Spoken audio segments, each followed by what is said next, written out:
അതാ ഇതില് റെഫറൻസുകൾ take off ചെയ്യുന്ന സമയത്ത് തന്നെ നമ്മൾ പിന്നെ ശ്രദ്ധിക്കേണ്ട മറ്റുള്ള ഡോക്യുമെന്റ്സ് എന്തൊക്കെയാണ് വരിക എന്നുള്ളത്. അപ്പൊ അതില് ഇപ്പൊ നേരത്തെ പറഞ്ഞാല് ലുലുമാളിന്റെ ഒരു പ്രൊജക്ട് എടുക്കാം, അല്ലെങ്കിൽ നമ്മളിപ്പോ ഇവിടെ ചെയ്തിട്ടുള്ള തന്നെ മാരിയോട്ടിന്റെ ഒരു പ്രൊജക്ട് അല്ലെങ്കിൽ അഡ്നോക്കിന്റെ ഒരു പ്രൊജക്ട്. ഇങ്ങനത്തെ പ്രൊജക്റ്റില് കറക്റ്റ് സ്പെസിഫിക്കേഷൻസ് ഉണ്ടാവും. സ്പെസിഫിക്കേഷൻ എന്ന് പറഞ്ഞാൽ സാധാരണ നോർമൽ സൈറ്റിലൊക്കെ കൺസൾട്ടന്റ് ആണ് തരിക, മനസ്സിലായോ? കൺസൾട്ടന്റ് ആണ് സ്പെസിഫിക്കേഷൻ തരിക. നേരെ മറിച്ച് ഇപ്പോ മാരിയോട്ട് പോലുള്ള പ്രൊജക്ടുകൾ, ലീമറിഡിയം പോലുള്ള പ്രൊജക്ടുകളൊക്കെ കൺസൾട്ടന്റിനെക്കാളും കുറച്ച് കൂടുതൽ കെയർ ചെയ്യുന്ന ആൾക്കാരാണ് അവിടുത്തെ ക്ലയൻസ്.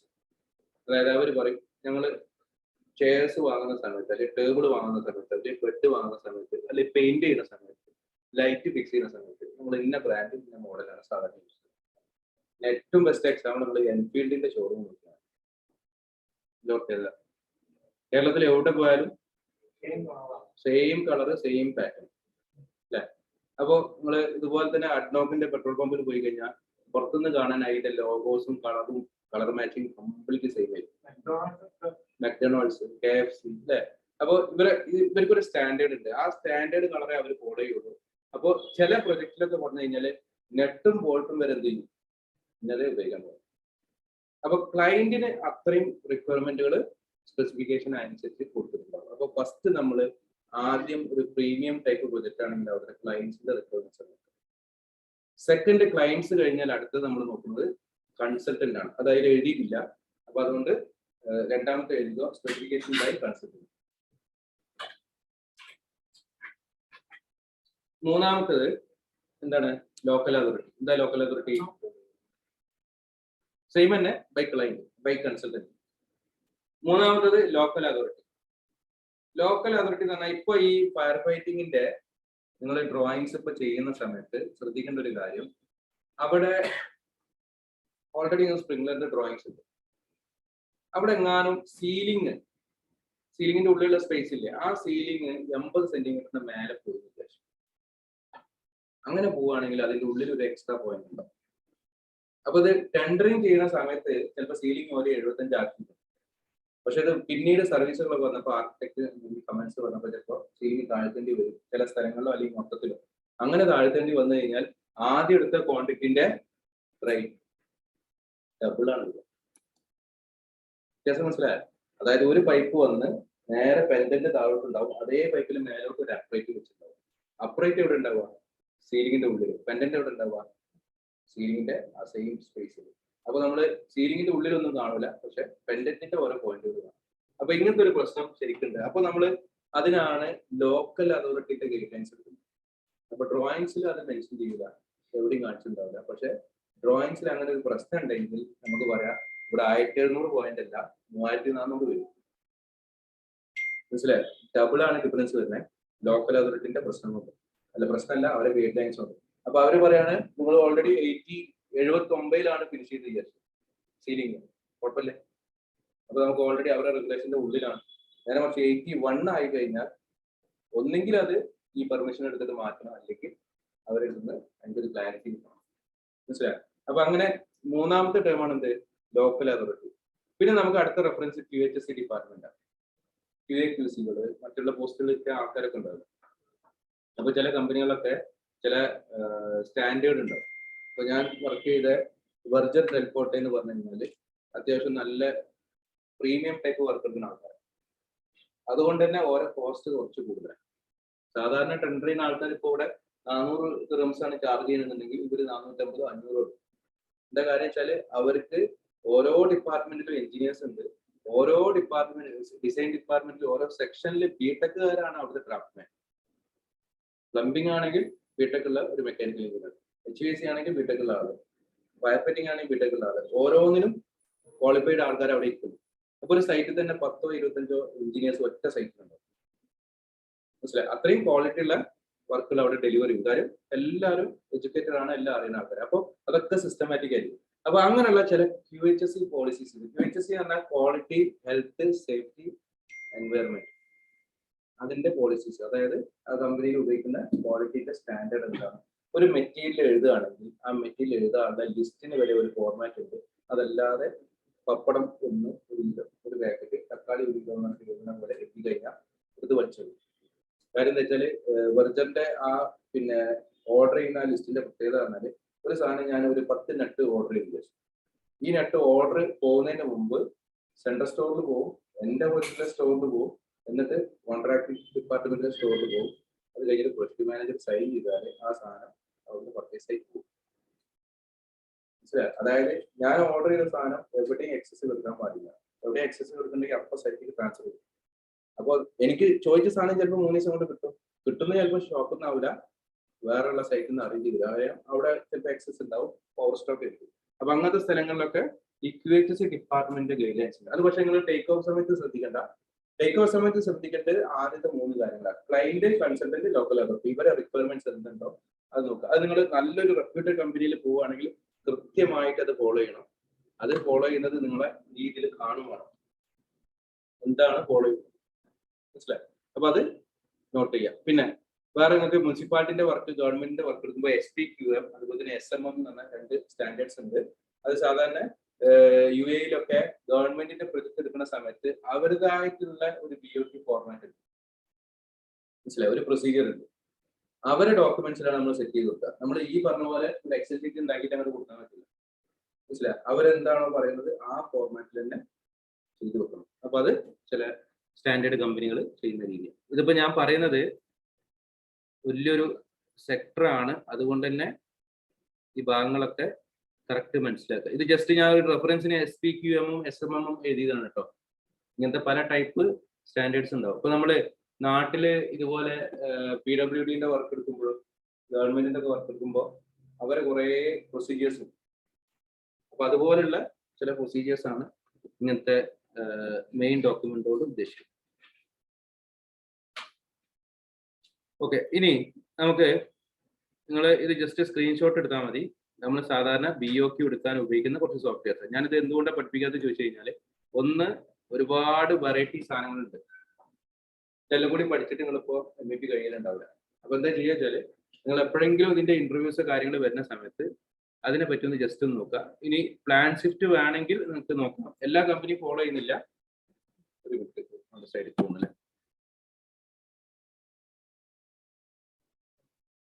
ഇത്രയും BOQ സോഫ്റ്റ്വെയർസ് ഉണ്ട്. ഇതിൽ ചിലത് ഔട്ട്ഡേറ്റഡ് ആയിട്ടുണ്ട് കേട്ടോ. ഈ QTO ഒക്കെ ഓൾറെഡി മാർക്കറ്റിൽ നിന്ന് ഇപ്പോൾ ഒഴിവായിട്ടുണ്ട്.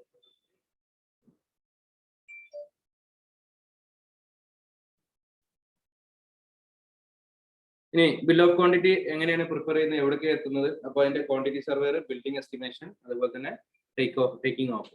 ഇനി നമുക്ക് 2-3 ഫോർമാറ്റുകൾ പഠിക്കാം ടേക്ക് ഓഫിന്റെ ബേസ് ചെയ്തിട്ടുള്ള. അപ്പോൾ സാധാരണ ഇപ്പോൾ നിങ്ങൾ നോർമൽ ഒരു BOQ എടുക്കുകയാണെങ്കിൽ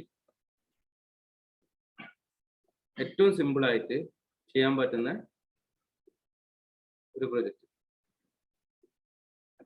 ഇവിടെ നമുക്ക് പൈപ്പിന്റെ സ്റ്റാർട്ട് ചെയ്യണം. ഇതിപ്പോ ഒരു അഡ്നോക്കിന്റെ ഒരു പ്രൊജക്റ്റ് ആണ്. ആ അഡ്നോക്കിന്റെ പ്രൊജക്റ്റില് നമുക്ക് ഫ്ലോർ ബേസിൽ എഴുതാൻ കഴിയില്ല. ഫ്ലോർ ബേസിൽ എഴുതാൻ കഴിയില്ല എന്ന് പറയാൻ കാര്യം എന്താ വെച്ചാല്, ഇത് ചെറിയ ചെറിയ പ്ലോട്ട് ബിൽഡിംഗ് ആയിട്ടാണ്. ഒരു പ്ലോട്ടിന്റെ ഉള്ളിൽ തന്നെ ഇൻഡസ്ട്രിയൽ ബിൽഡിംഗ്, കമേഴ്ഷ്യൽ ബിൽഡിംഗ് ആകുമ്പോൾ ചിലപ്പോൾ ഒരു ബ്ലോക്ക്, രണ്ടാമത്തെ ബ്ലോക്ക്, ഇങ്ങനെ ചെറിയ ചെറിയ ബിൽഡിംഗ് ആണ്. അപ്പൊ അങ്ങനെ ബിൽഡിംഗ് ആകുമ്പോൾ നമുക്ക് ബിൽഡിങ്ങിന്റെ ഫ്ലോർ നമ്പേഴ്സ് ചെയ്യാൻ പറ്റില്ല. അതിന് പകരം എന്ത് ചെയ്യാം, ഓരോ ബിൽഡിങ്ങിന് എടുക്കാം. അപ്പൊ അതിൽ C-സ്റ്റോർ എന്ന് പറയുന്നത് ഒരു സൂപ്പർ മാർക്കറ്റ് പോലുള്ള സംഭവമാണ്. നമ്മൾ സാധാരണ പെട്രോൾ പമ്പിൽ കണ്ടില്ലേ, ചെറിയ സൂപ്പർ മാർക്കറ്റ് അല്ലെ? അതുപോലെ തന്നെ മസ്ജിദ്, ഈ പ്രൊജക്ടിന്റെ ഉള്ളിൽ ചെറിയൊരു മസ്ജിദ് വെച്ചിട്ടുണ്ട്. അപ്പോൾ അതിന് വേണ്ട പിന്നെ മെറ്റീരിയൽസ് എത്ര, യൂട്ടിലിറ്റി, അവിടെയുള്ള പമ്പ് റൂം, കംപ്രസർ റൂം, ഇങ്ങനെയുള്ള കുറെ റൂമുകൾ ഉണ്ടാവും. അതിന്റെ ഇൻഡസ്ട്രിയൽ അതിന്റെ റിക്വയർമെന്റ്സ് ഉള്ള മെഷീൻസ്. പിന്നെ അക്കോമഡേഷൻ ആണ്, ACC എന്ന് പറഞ്ഞ അക്കോമഡേഷൻ ആണ്. അതായത് സ്റ്റാഫുകൾക്ക് താമസിക്കാൻ അതിന്റെ ഉള്ളിൽ തന്നെ ഒരു പ്ലോട്ട്. പിന്നെ അതുപോലെ തന്നെ LPG സ്റ്റോർ. നമ്മളെ ഇവിടുത്തെ പോലെയല്ല, പെട്രോൾ പമ്പിന്റെ ഉള്ളിൽ ഓൾറെഡി LPG സ്റ്റോറുകൾ ഉണ്ടാവും. അപ്പൊ LPG ഡെലിവറി ചെയ്യുന്നത് അവിടെ നിന്ന്. നമുക്ക് ഇവിടെ നിന്ന് വേറെ പാർട്ടില്ല ഇതില്, അത് പെട്രോൾ പമ്പിലാണ്. പിന്നെ അതുപോലെ തന്നെ കാർ റിക്കവറി. ചില പെട്രോൾ പമ്പിലൊക്കെ നിങ്ങൾ റിമോട്ട് ഏരിയയുള്ള പെട്രോൾ പമ്പുകൾ നോക്കി കഴിഞ്ഞാൽ അവിടെ ഒരു ആംബുലൻസ് ഉണ്ടാവും, ഒരു പോലീസ് ജീപ്പ് ഉണ്ടാവും, ഒരു പോലീസുകാരൻ ഉള്ളിൽ ഉണ്ടാവും. അതിൽ മിക്കവാറും ഫസ്റ്റ് എയ്ഡ് അറിയുന്ന ആളായിരുന്നു, കുറച്ച് ഹെൽത്ത് കെയർ കാര്യങ്ങൾ അറിയുന്ന ആളായിരുന്നു, പ്ലസ് പോലീസുകാരനായിരുന്നു. അപ്പൊ എന്താ വെച്ചാൽ അങ്ങനത്തെ ഒരു ഡിപ്പാർട്ട്മെന്റ്, അങ്ങനത്തെ ഒരു സെക്ഷൻ അതിൻ്റെ. അപ്പോൾ അങ്ങനത്തെ സംഭവങ്ങൾ വരുമ്പോൾ നമ്മൾ പൈപ്പിന്റെ ലിസ്റ്റ് കൊടുക്കുമ്പോൾ പൈപ്പിന്റെ ഓരോ ബിൽഡിംഗിൽ എത്ര മീറ്റേഴ്സ് ഓഫ് പൈപ്പ് ഉണ്ടെന്നുള്ളത് കൗണ്ട് ചെയ്ത് കൊടുക്കുന്ന ചെറിയൊരു എക്സാമ്പിൾ. നിങ്ങൾ വളരെ സിമ്പിൾ ആണ്. നമ്മൾ റെസിഡൻഷ്യൽ ബിൽഡിംഗ് ചെയ്യുന്ന പോലെ അത്ര ബൾക്കി ആവില്ല. അപ്പോൾ ഇതിലെന്താ പ്രശ്നം വെച്ചാല് ഇതില് ഒരു കമന്റ് ഞാൻ പറഞ്ഞുതരാം. ജസ്റ്റ് ഒരു സ്പെസിഫിക്കേഷൻ എന്ന് പറഞ്ഞില്ലേ നമ്മൾ നേരത്തെ, ആ സ്പെസിഫിക്കേഷനിൽ ശരിക്കും 3 വോളിയം ഉണ്ട് കേട്ടോ. 3 വോളിയം എന്ന് പറഞ്ഞാൽ ഡിക്ഷണറിയുടെ വലുപ്പത്തിലുള്ള 3 വോളിയം. അത് മുഴുവൻ വായിച്ചെടുക്കണം. അപ്പൊ ഇതിൽ മെക്കാനിക്കൽ സൈഡ്, ഇലക്ട്രിക്കൽ സൈഡ് എന്ന് പറഞ്ഞിട്ടുള്ള സെക്ടേഴ്സ് ഉണ്ടാവും. അത് മുഴുവൻ വായിക്കണം. വായിച്ചാലേ എന്താ സ്റ്റാൻഡേർഡ് മനസ്സിലാവുള്ളൂ. അപ്പൊ ഇതില് ഒരു സ്ഥലത്ത് മാത്രം എഴുതിയിട്ടുണ്ട്, all drainage underground pipe shall be encased with 20 centimetre concrete.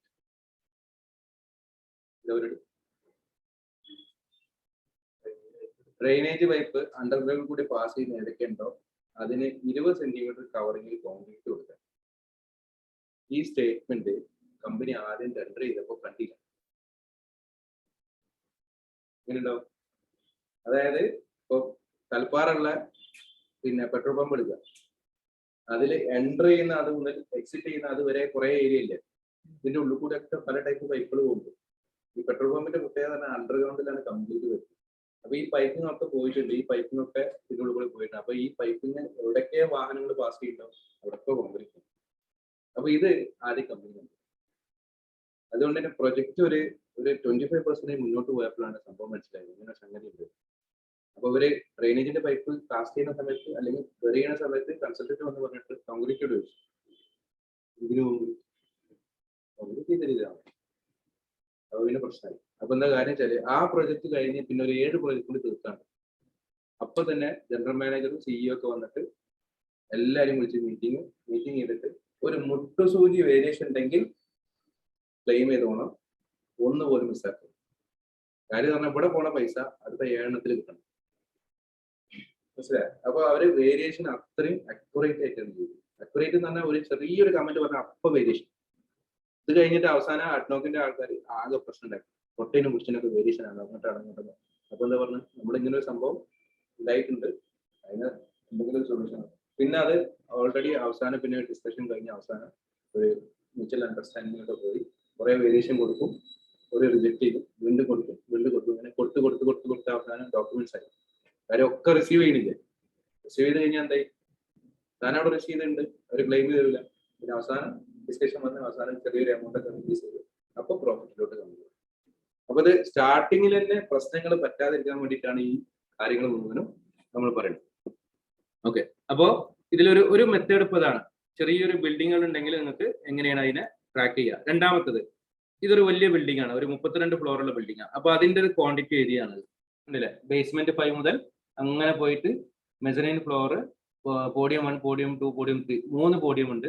ആ പോഡിയം കഴിഞ്ഞതിന് ശേഷം ടിപ്പിക്കൽ ഫ്ലോർ ഉണ്ട്. ടിപ്പിക്കൽ ഫ്ലോർ 5 മുതൽ 6 വരെ ഫ്ലോർ, 7 മുതൽ 16 വരെ ഒരു ടിപ്പിക്കൽ ഫ്ലോർ, 17 മുതൽ 19 വരെ അടുത്ത ടിപ്പിക്കൽ ഫ്ലോർ, 20 ഫ്ലോർ വേറെ, 21 ഫ്ലോർ വരെ. ഇത് ഇവിടെ നിന്ന് കണ്ട് 1, 2 എന്ന് പറഞ്ഞാൽ തുടങ്ങുള്ളൂ. പക്ഷെ അതിന്റെ ബാക്കോട്ട് വേറെ നമ്പർ ഉണ്ട്. അങ്ങനെ 32 ഫ്ലോർ ആണ്.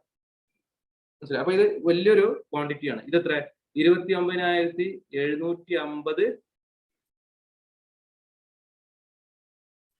മീറ്റേഴ്സ് ഓഫ് ഇൻസുലേഷൻ ആണ് ഡെക്കിന്റെ. മനസ്സിലായോ? അത്രയും എല്ലാം ഒക്കെ സെപ്പറേറ്റ്. അപ്പൊ ഇവിടെ നമ്മള് ഇപ്പൊ കണ്ടത് ഈ ഏസിന്റെ ഇൻസുലേഷൻ ആണ്. മനസ്സിലായോ? എത്ര സ്ക്വയർ മീറ്റർ ആണെന്ന് ഐഡിയ. അത്രയും സ്ക്വയർ മീറ്റർ ഇൻസുലേഷൻ ഈ പ്രൊജക്റ്റിലോട്ട് ആവശ്യമുണ്ട്.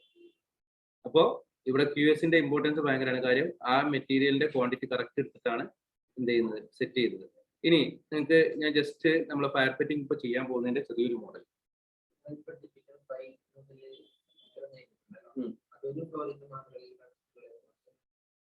ഒരു ഫ്ലോർ അല്ല, ഒരു ഫ്ലോറിന് കൺസിഡർ ചെയ്തിട്ട് 5 കൊണ്ട് മൾട്ടിപ്ലൈ എത്ര ചെയ്ത വാല്യൂ, അല്ലാതെ സിമ്പിൾ ഇടൂല. കാര്യം അത് ടോട്ടൽ കിട്ടണ്ടേ.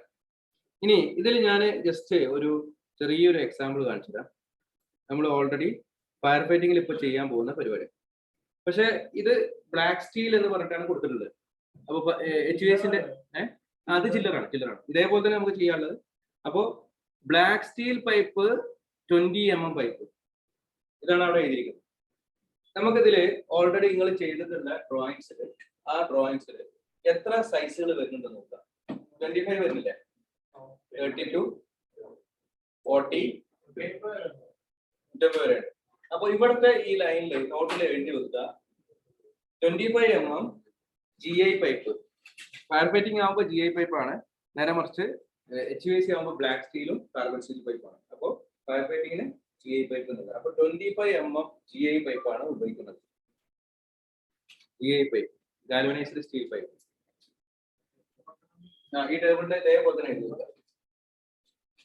താഴോട്ട് എഴുതിക്കോ. 25 ഉണ്ട്, 32 ഉണ്ട്, 50 ഉണ്ട്, 40 ഉണ്ട്, 50 ഉണ്ട്, എല്ലാം താഴോട്ട് ഉണ്ട്. ഇതുപോലെ എക്സൽ ഉണ്ടാക്കണം കേട്ടോ.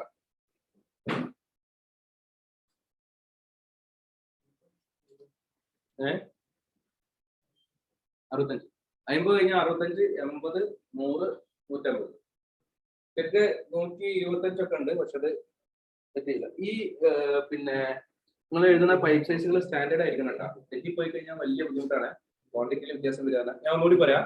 പൈപ്പ് സൈസുകൾ 25, 32, 40, 50, 65, 80, അതുപോലെ തന്നെ 100.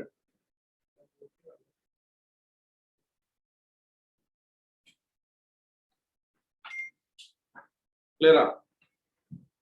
അടുത്തിലോട്ട് പോട്ടെ.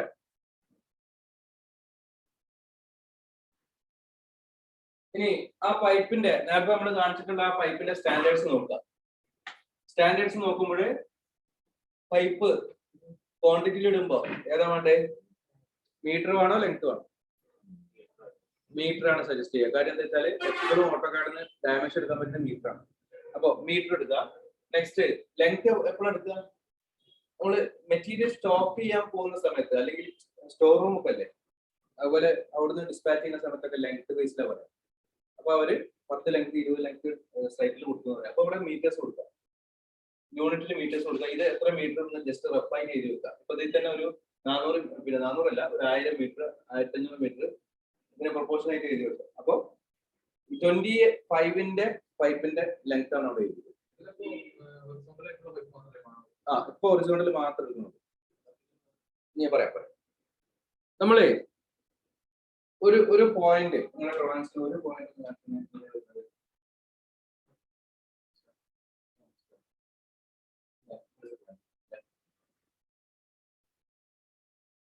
ജസ്റ്റ് റഫായിട്ട് വരക്കാം, നമ്മൾ അതിൽ കമ്പയർ ചെയ്താൽ മതി. അപ്പോ ഇങ്ങനൊരു 4 റൂമുള്ള ഇതാണെന്ന് വിചാരിക്കാം. അപ്പൊ ഇതിലോട്ട് ഒരു ഫയർ ഫൈറ്റിങ്ങിന്റെ പൈപ്പ് വന്നു. പൈപ്പ് വന്നിട്ട് ഓരോ പോയിന്റിൽ ഇവിടെ ഒരു പോയിന്റ്, ഒരു ഫയർ ഫൈറ്റിങ്ങിന്റെ പോയിന്റ് കൊടുത്തു, ഇവിടെ ഒരു പോയിന്റ് കൊടുത്തു, ഇവിടെ ഒരു പോയിന്റ് കൊടുത്തു. അതുപോലെ തന്നെ വേറെ ലൈൻ വന്നിട്ട് ഇവിടെ 2 ക്യാബിനറ്റ് ഉണ്ട് വിചാരിക്കുക, അല്ലെങ്കിൽ ഒരു ക്യാബിനറ്റ്, അതുകൊണ്ട് എക്സ്ട്രാ പോയിന്റ് കൊടുത്തു. ഓക്കെ, ഇവിടെ നമ്മൾ ശ്രദ്ധിക്കേണ്ട കാര്യം, ശരിക്ക് നിങ്ങൾ ഇങ്ങനത്തെ ഒരു പൈപ്പിങ്ങിന്റെ പാറ്റേൺ കിട്ടിക്കഴിഞ്ഞാൽ ഞാൻ ഒരു ചെറിയൊരു പിന്നെ സൈറ്റ് NFPA ബേസ് ചെയ്തിട്ടുള്ള ഒരു ഡോക്യുമെന്റ് എടുത്തു.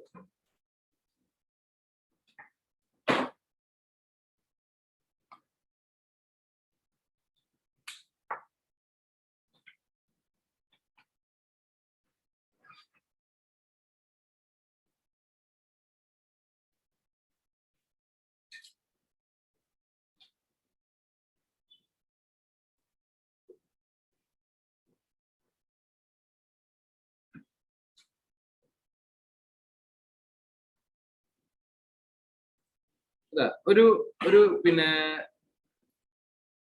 സാധാരണ NFPA സ്റ്റാൻഡേർഡ് ഉള്ള ഒരു പ്രൊജക്റ്റ് ആണെങ്കിൽ നമ്മളിപ്പോ ഡ്രോയിങ്സിൽ കാണുന്നത് ജസ്റ്റ് ഇങ്ങനെ ഒരു മെയിൻ പൈപ്പ് വന്ന് അങ്ങോട്ടൊരു പൈപ്പ് പോയി, ഇവിടെ ഒരു പോയിന്റ്, ഇവിടെ ഒരു പോയിന്റ്, ഇങ്ങനെ പോയി, ഇത്രയല്ലേ ഉണ്ടാവുള്ളൂ അല്ലെ? അതിന്റെ 3 ഡയമെൻഷൻ 3D ആക്കുമ്പോഴാണ് എന്ത് ചെയ്യുക, ഇങ്ങനെ വരും. അപ്പൊ നിങ്ങൾ എപ്പോഴും ശ്രദ്ധിക്കേണ്ട ഒരു കാര്യം, ഇവിടെ ഒരു മെയിൻ പൈപ്പിൽ നിന്ന് പൈപ്പ് കുറച്ച് റൈറ്റ് സൈഡ് മേലെ പോകും അല്ലെ, എന്നിട്ട് 2 സൈഡിലും പോകുന്നുണ്ട്. പിന്നെ സീലിംഗ് എവിടെയാണോ അതുവരെ അത് ഡ്രോപ്പ് ചെയ്യും. ഈ സംഭവങ്ങൾ നാട്ടിൽ കാണാൻ കഴിയില്ല. നാട്ടിൽ ഇങ്ങനെ ഒരു മെയിൻ പൈപ്പ് 2 സൈഡിൽ നിന്ന് ടാപ്പ് ചെയ്തെടുക്കും. ഈ ഡ്രോയിങ്സിൽ കാണുന്ന അതേപോലെ തന്നെ നാട്ടിൽ മനസ്സിലായി. ചിലപ്പോൾ ഇവിടെ ഡ്രോപ്പ് കൊടുക്കും ഈ സ്ഥലങ്ങളിൽ.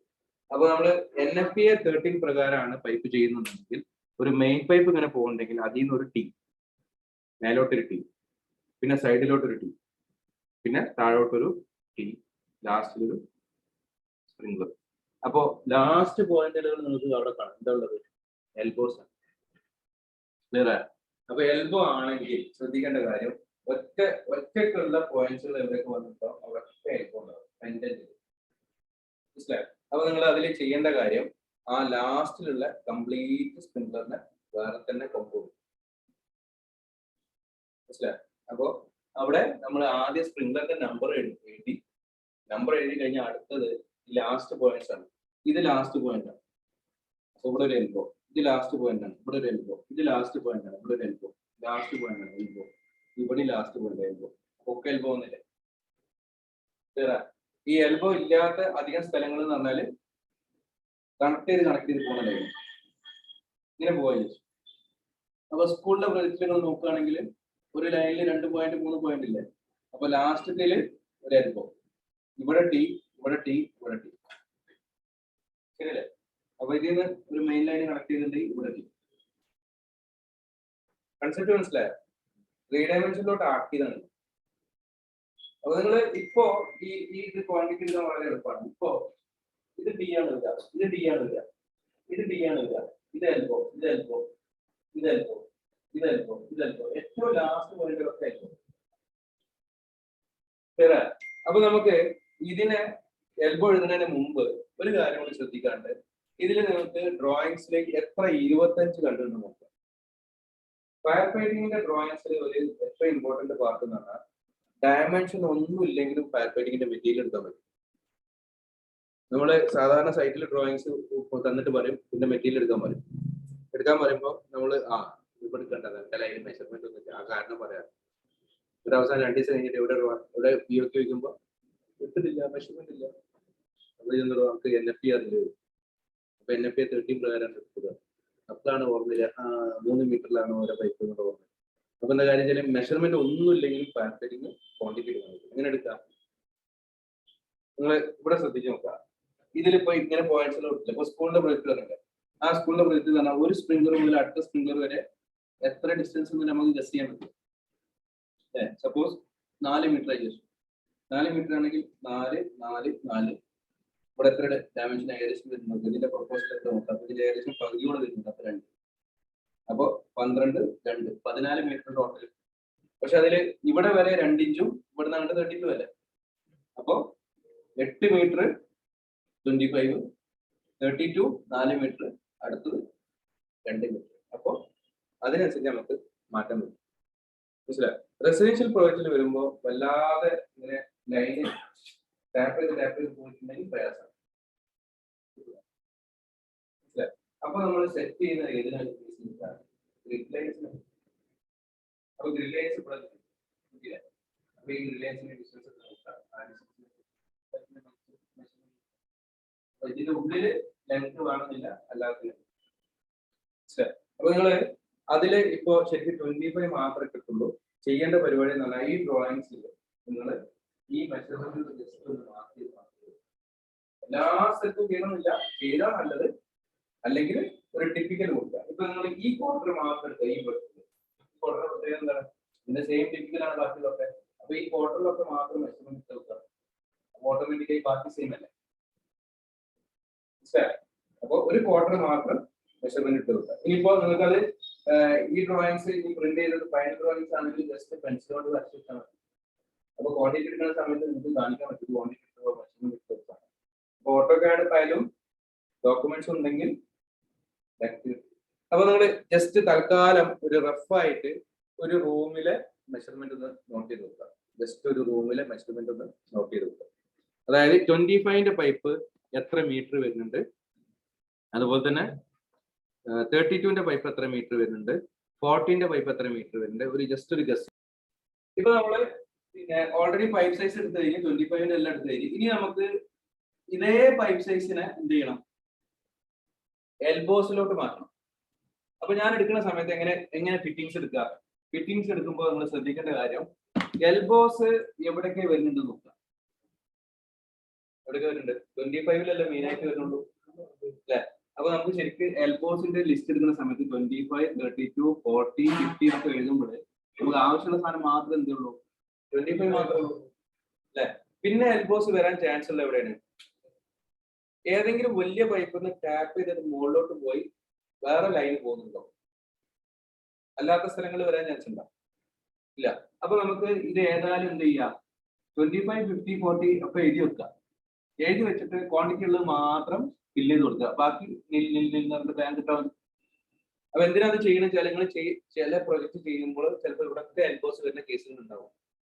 ഇപ്പൊ കാർ പാർക്കിംഗ് ഏരിയയിൽ ഒരു വലിയ ലൈൻ വന്നു, വലിയ ലൈന് സ്ട്രൈറ്റ്. ഇപ്പൊ car parking area, car parking straight വലിയ ലൈന് പോവാണ്.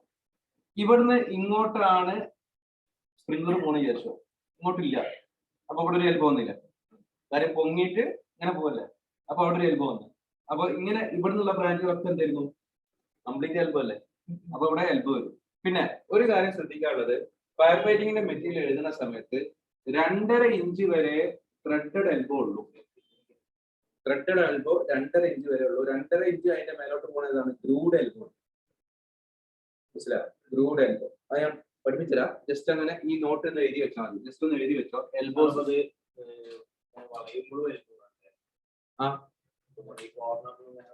അങ്ങനത്തെ പോയിന്റ് ഒക്കെ എടുക്കണം. അതാണ് ഞാൻ പറഞ്ഞത്. ഇത് എല്ലാത്തിലും ഫില്ല് ചെയ്യാൻ ഉണ്ടാവില്ല. നിങ്ങൾ ഇത് എഴുതി വെക്കണം.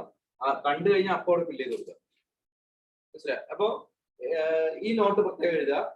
Fittings, threaded fittings are used below 2.5 inch pipe സൈസിൽ. Normally, threaded fittings are used below 2.5 inch pipe length.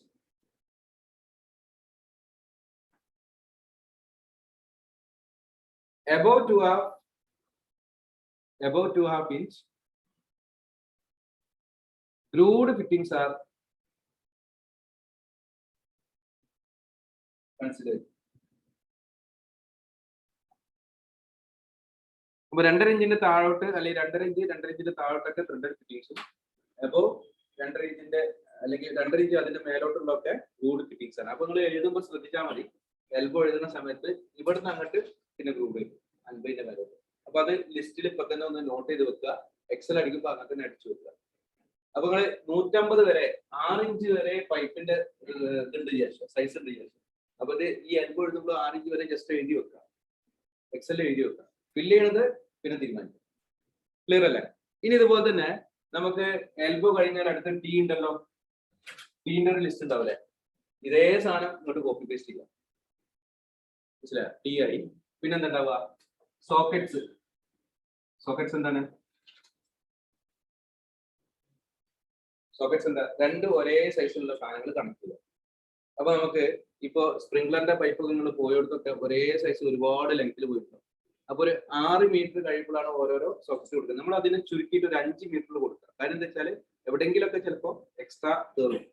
അപ്പൊ എക്സ്ട്രാ കയറുന്ന സമയത്ത് കൂടുതൽ ഇടാൻ പറ്റില്ല. അപ്പൊ നമ്മൾ 5 മീറ്ററിൽ ഒരു സോക്കറ്റ് എന്നുള്ള രീതിയിൽ ഒരു പൈപ്പിൽ ഇട്ട് കൊടുക്കുക. അതുകൊണ്ട് ഒരു കാര്യം ശ്രദ്ധിക്കുക, ഈ പറഞ്ഞ 25 mm പൈപ്പിൽ ചിലപ്പോൾ എല്ലായിടത്തും സോക്കറ്റ് ഉണ്ടായിക്കൊള്ളുന്നില്ല.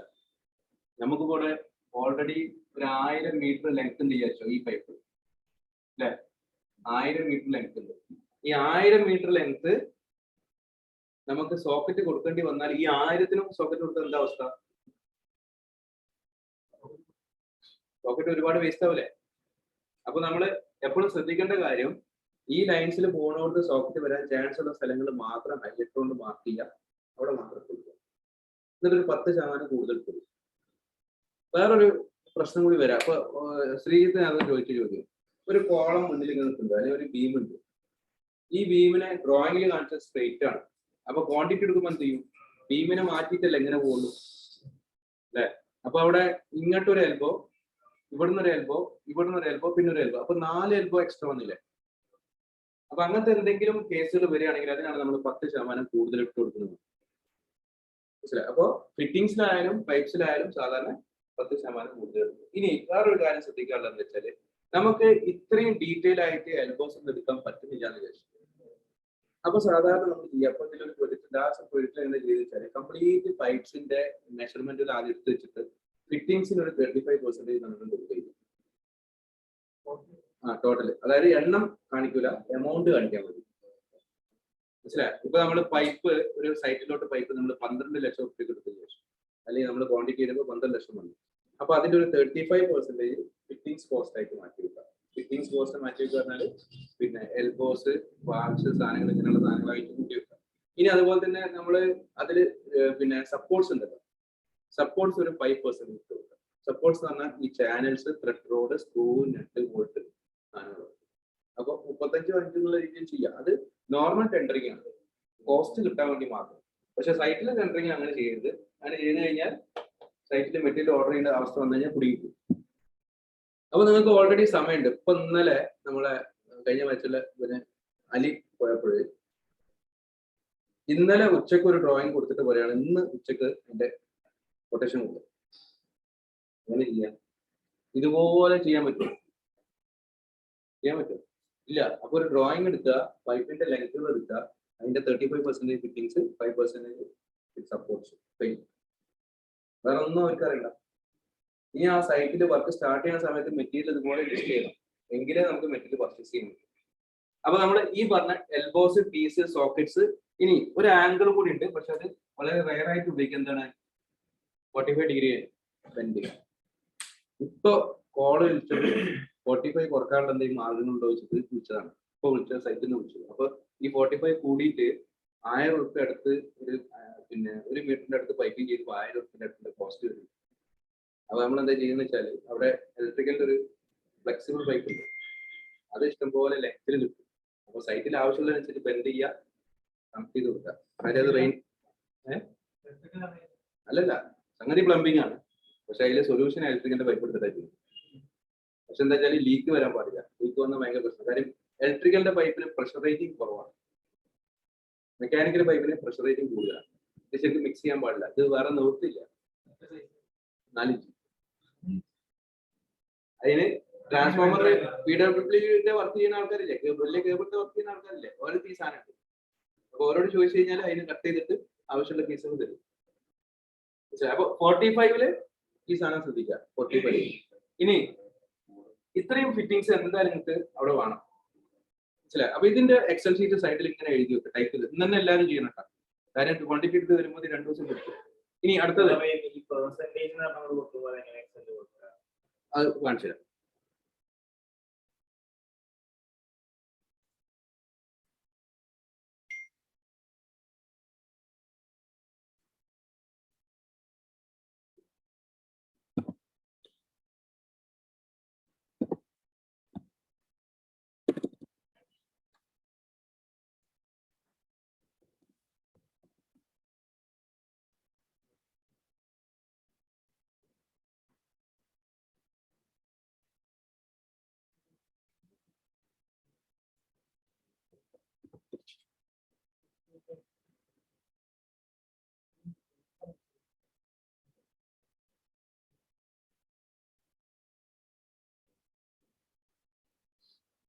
നമ്മളെ പിന്നെ ബേസിൽ ചാക്കോക്ക് അയച്ചു കൊടുത്ത ഒരു കൊട്ടേഷൻ ഇതാണ്.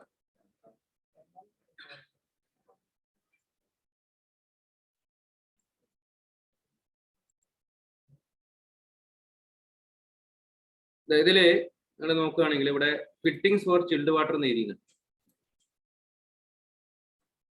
എന്നിട്ട് അവിടെ ഇവിടെ കണ്ടോ ടോട്ടൽ പ്രൈസ് അവിടെ ഹൈലൈറ്റ് ചെയ്യുന്നു കണ്ടോ ഇതില്. അതിന്റെ 35% അവിടെ എത്തുന്നു. 3.5 മൾട്ടിപ്ലൈ ചെയ്തണ്ട 0.35. അപ്പൊ എന്താ വെച്ചാൽ ഈ എമൗണ്ടിന്റെ 35% എടുത്തു. ഇനി അതുപോലെ തന്നെ ഫിറ്റിംഗ്സ് അതുപോലെ തന്നെ അവർ സെറ്റ് ചെയ്തു. അത് ഓൾമോസ്റ്റ് 0.5%. അതായത് ഇവിടെ ഒരു 0.5 ഉണ്ടാവും. അപ്പൊ 5% സപ്പോർട്ട്സിനും 35% ഫിറ്റിംഗ്സിനും ഇങ്ങനെ കൊടുക്കുക. പക്ഷെ എന്താ വെച്ചാല് ഇങ്ങനെ കൊടുത്തു കഴിഞ്ഞാൽ നിങ്ങൾ അതേ സൈറ്റിൽ പോയിട്ട് പിന്നെ മെറ്റീരിയൽ ക്വാണ്ടിറ്റി എടുക്കുന്ന സമയത്ത് വീണ്ടും PF കിട്ടുന്നുണ്ട്. അപ്പൊ ഏതാ വേണ്ടേ? ഒരു പ്രാവശ്യം എടുത്തിട്ട് ഫുൾ ഫൈനലൈസ് ചെയ്യണോ 2 പ്രാവശ്യം പെട്ടെന്ന് കൊടുക്കാൻ അതേ മാർഗം. അപ്പൊ ഇവർ ചെയ്തെന്താ വെച്ചാൽ പൈപ്പിന്റെ മെഷർമെന്റ് ഒക്കെ കറക്റ്റ് എടുത്തിട്ടുണ്ട്, മനസ്സിലായോ? നല്ല കേസ്. ഞാൻ ഈ പറഞ്ഞ BOQ എന്ന് പറഞ്ഞാൽ ഇത് പ്രൊജക്ടിന്റെ സ്റ്റാർട്ടിങ് മുതലേ പ്രൊജക്ട് എൻഡ് ചെയ്യണവരെ ഇത് കൊണ്ടുപോകാം. ഇതിനങ്ങനെ പറ്റൂല. ഇത് ജസ്റ്റ് കോസ്റ്റിങ്ങിന് മാത്രം ഉപയോഗിക്കാൻ പറ്റും. വ്യത്യാസം മനസ്സിലായില്ലേ? അപ്പോ ഇത്രയാണ് നമ്മളെ പൈപ്പിന്റെ കാര്യങ്ങളും ഡീറ്റെയിൽസ് ഒക്കെ വരുന്നത്. ഇനി സ്പ്രിംഗ്ലറിന്റെ നമ്മൾ സ്പ്രിംഗ്ലർ നമ്പേഴ്സ് പറഞ്ഞ്, പൈപ്പ്സ് പറഞ്ഞ്, ഫിറ്റിംഗ്സ് പറഞ്ഞ്. ഇനി നമുക്ക് അതിൽ ആവശ്യമുള്ളത് വാൽവ്സ് ആണ്. ഇപ്പൊ ഫിറ്റിംഗ്സിൽ നിങ്ങൾ ഓൾറെഡി 15ന്റെ മേലുള്ളൊക്കെ ഗ്രൂഡ് ഫിറ്റിംഗ്സ് ആയിട്ട് കൺസിഡർ ചെയ്യാം. ഇനി വാൽവ്സ് ആണ് വേണ്ടത്. വാൽവ്സ് ആകുമ്പോൾ എന്തൊക്കെയുണ്ട്?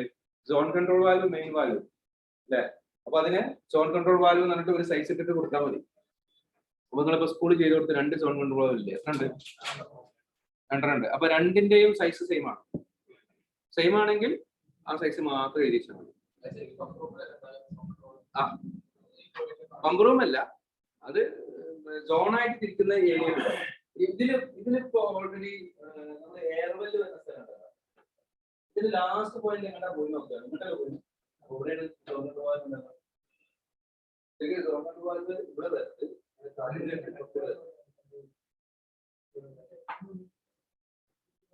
അല്ല, ഇത് വേറെ റൂമിന്റെ ഈ പൈപ്പ് പോയിട്ടില്ലേ? ഈ പൈപ്പിന്റെ മെയിൻ ഇവിടെ നോക്കി നോക്കാം. ഇതിനകത്ത് കാണില്ല. ഇങ്ങനെ മെയിൻ എടുത്തിട്ടുണ്ട്. അതെന്താ സംഭവിച്ചത്? ലാസ്റ്റ് കുടിക്കാൻ മെയിൻ ഉണ്ട്. ഇവിടുന്ന് പൈപ്പ് ഉണ്ട്. അവിടെ 65 65 നേരെ തിരിക്കുന്നുണ്ട്. അല്ല, ജോൺ കണ്ടുപോകാനുള്ള പൊസിഷൻ അതല്ല റൈസറിന്റെ ഭാഗം. അപ്പൊ റൈസറിന്റെ ഭാഗത്തില്ല സൈസ്. ഞാനിത് പഠിപ്പിക്കുമ്പോഴേ ഇവിടുന്ന് ഇതാണ് പൈപ്പിന്റെ ചെറിയ സൈസ്. ഇവിടുന്ന് ഇങ്ങനെ കണക്ട് ചെയ്ത് വന്നിട്ട് ഏറ്റവും വലിയ പൈപ്പ് എവിടെയാണ് വരുന്നത്? അത് സോണിലോട്ടാണ് കണക്ട് ചെയ്യുന്നത്. കാര്യം സോണാണ് ലാസ്റ്റ് പോയിന്റ്. ഇത് ലാസ്റ്റ് പോയിന്റ് അങ്ങോട്ട് വന്നിട്ട് നോക്കിയാൽ മതി. ലാസ്റ്റ്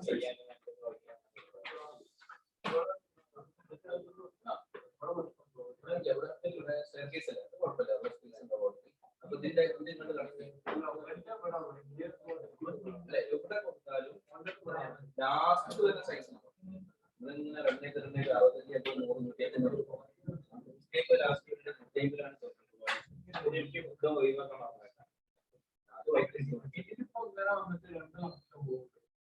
അപ്പൊ 2 കണക്ഷൻ പോകുന്നത് ഇവിടുന്ന് മെയിൻ ഡിസ്ട്രിബ്യൂഷൻ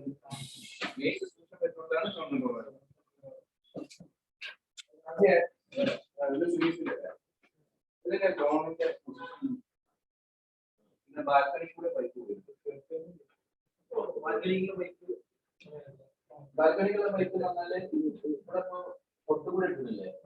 നേരെ കൊടുത്താൽ മതി. അല്ല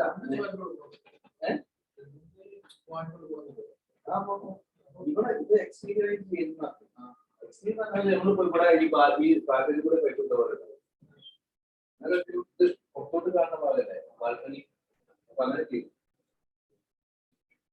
ഓക്കെ, ഇത് എന്നാലും എല്ലാരും ഒന്ന് ഫിനിഷ് ചെയ്യാം. ജസ്റ്റ് ഞാൻ അതിന്റെ കൂടെ 1-2 പോയിന്റ്സ് കൂടി പറഞ്ഞുതരാം.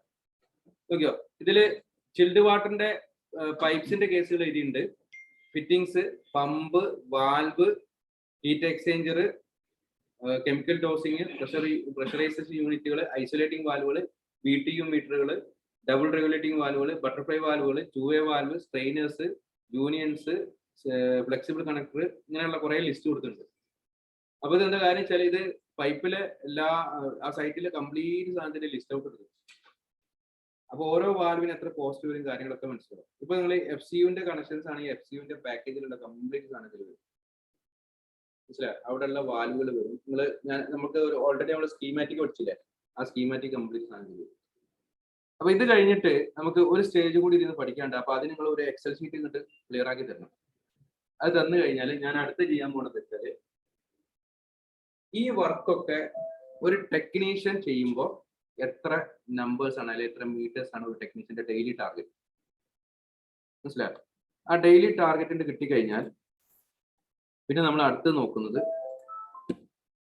ആ പ്രൊജക്റ്റില് ഒരു ടെക്നീഷ്യൻക്ക് എന്താണ് ടാർഗറ്റ്, ഒരു സൂപ്പർവൈസർക്ക് എന്താണ് ടാർഗറ്റ്, ഒരു പ്രൊജക്ട് എഞ്ചിനീയറിന് എന്താണ് ടാർഗറ്റ്, അതുപോലെ തന്നെ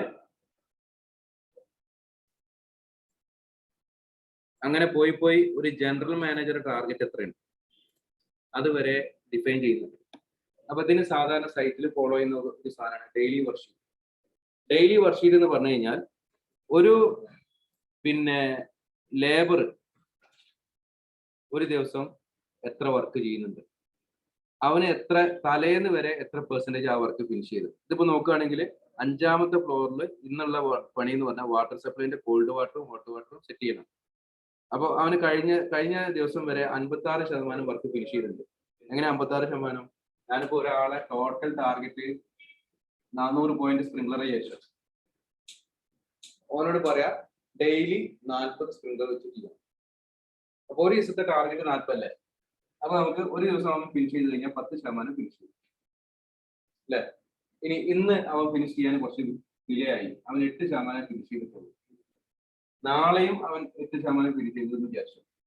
സപ്പോസ് മൂന്നാമത്തെ ദിവസം അവനോട് പറയും ഇതിന്റെ 2 ദിവസത്തെ ഈ പണി കുറഞ്ഞതിന്റെ ഓവർ ടൈം ഡിഡക്ഷൻ ഇവിടെ ഉണ്ടാവും, സാലറി കിട്ടും. അപ്പോ എന്ത് ചെയ്യും? ഇന്നവൻ എത്ര ചെയ്യും? 14 ചെയ്യും ശരിയല്ലേ? അപ്പൊ ഈ 14% ചെയ്താൽ അവന് സേഫ്. ചെയ്തില്ലെങ്കിൽ അപ്പൊ തന്നെ OT കട്ട് ചെയ്യും. കട്ട് ചെയ്താൽ അവന്റെ സാലറി ഇങ്ങനെ കുറഞ്ഞു.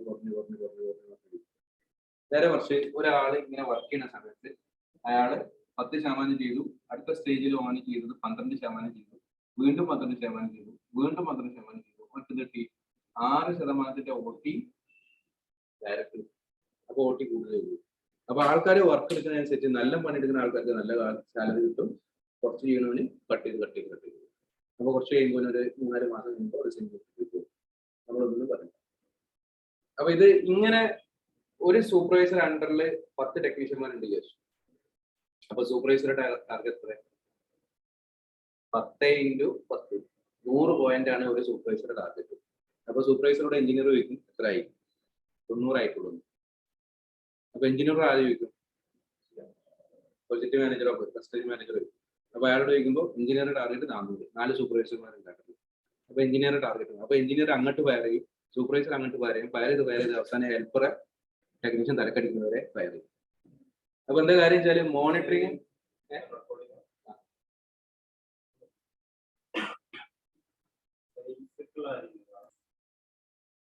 ഓക്കെ. അപ്പൊ ഇവിടെ ഓരോ പാർട്ടിലും ടാർഗറ്റ് വരികയാണ്.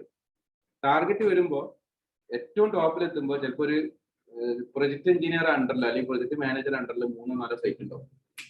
അപ്പൊ ഓരോ ദിവസം കിട്ടുന്ന എമൗണ്ട് ഇല്ലേ, അല്ലെങ്കിൽ അവർ വർക്ക് ചെയ്യുന്ന ടാർഗറ്റ് ഇല്ലേ, ഒരു സൈറ്റിൽ കംപ്ലീറ്റ് എല്ലാവരും സെറ്റ് ചെയ്ത് പോകുന്നുണ്ട്, ഒരു സൈറ്റിൽ വളരെ കുറവാണ്. അപ്പൊ അവര് ഏത് പാർട്ടിലാണ് പ്രശ്നം കണ്ടുപിടിക്കാൻ എളുപ്പമല്ലേ? അപ്പൊ ഈ ഞാൻ വർക്ക് ചെയ്ത ഒരു കമ്പനിയിൽ ഈ ഡെയിലി വർക്ക്ഷീറ്റ് ഇല്ലേ, ഈ ഡെയിലി വർക്ക്ഷീറ്റ് എന്നും അബുദാബിയുള്ള ഹെഡ്ക്വാർട്ടേഴ്സിൽ ജനറൽ അവിടുത്തെ സിഇഒന്റെ ടേബിളിൽ. അപ്പൊ അയാള് ഒന്നും ചെയ്യണ്ട, അതിലിങ്ങനെ നോക്കിയിട്ട് പെർസെൻറ്റേജ് അച്ചീവ്ഡ് നോട്ട് അച്ചീവ്ഡ് എന്നുള്ള സാധനം വരും. അതിന്റെ അടിയിൽ മുമ്പ് സൈൻ ചെയ്യും. സൈൻ ചെയ്തിട്ട് നേരെ പ്രൊജക്ട് മാനേജർ കൊടുക്കും.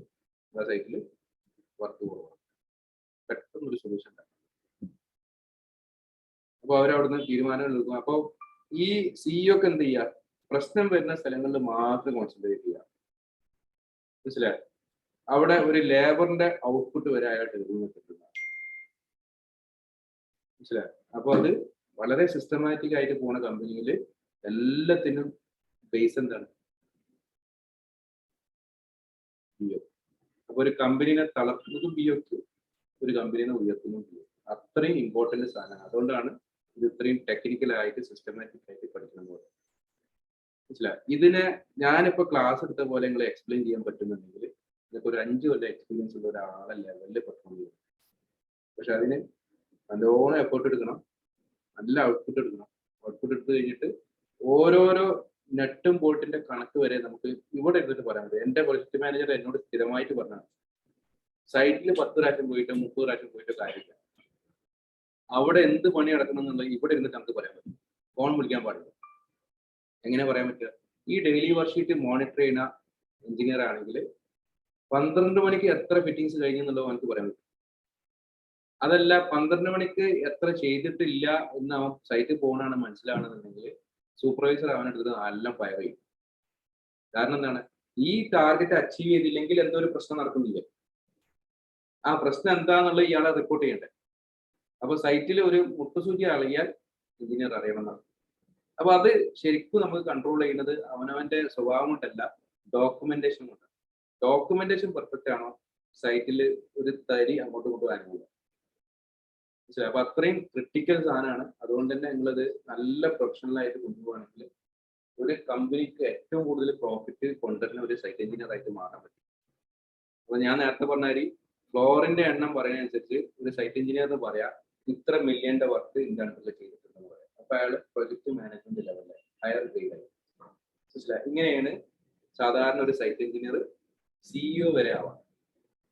എന്റെ കമ്പനിയിലെ ഞാൻ വർക്ക് ചെയ്തൊരു കമ്പനിയിലെ ആൻഡ്രിയാസ് എന്ന് പറഞ്ഞ ഒരാള് സൈറ്റ് എഞ്ചിനീയർ ആയിട്ട് വർക്ക് ചെയ്ത് അവസാനം അയാൾ ഡിവിഷൻ മാനേജറായി, കഴിഞ്ഞ കൊല്ലം സിഇഒ ആയി. കാര്യം എന്താ പറയുക, സൈറ്റിൽ നടക്കുന്ന A to Z സംഗതികൾ മുമ്പർക്ക് മോണിറ്റർ ചെയ്യാൻ പറ്റും, എങ്ങനെ കൺട്രോൾ ചെയ്യാമെന്ന് മുമ്പർക്ക് നന്നായിട്ട്.